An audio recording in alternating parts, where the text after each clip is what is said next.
Mədəniyyət sahəsinin insanları, ümumiyyətlə aktyorlar, müğənnilər, siz də yəqin müşahidə eləmisiniz, təkcə bizdə deyil, bütün dünyada biraz tamaşaçı sevgisi ilə ərköyünləşmiş olurlar, həm də azad ruhludular.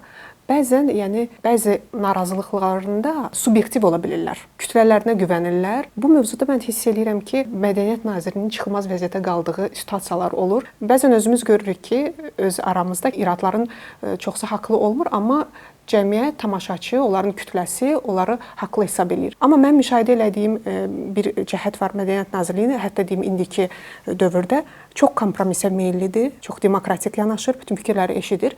Bu balansı necə saxlamaq olur? Əvvəla gərək insanlara doğrudan da həssas yanaşasan və bizim nazirimiz də hörmətli Adil Kərimli bunu deyir ki, bu naziri idarə eləmək deyir, həddindən artıq çətindir. Çünki hamı kövrəkdir, hamı həssasdır. Mən hələ 20 yaşım olandan Bəstəkarlar İttifaqındakı çalışırdım, oranın məsləhətçisi vəzifəsində.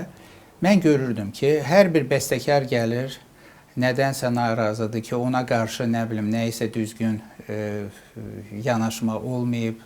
Belə bu həssaslıq həmişə güdülməlidir. Ona görə bu bizim gündəlik işimizdir, biz bilirik. Amma ki, heç vaxt qeyd eləmirik. Lazımdırsa biz başqa işlərimizə atıb bu işlərlə məşğul oluruq. Xəstələrin dadına çatırıq. Nə bilim, kimin yubileyidir, kimin sərgisidir.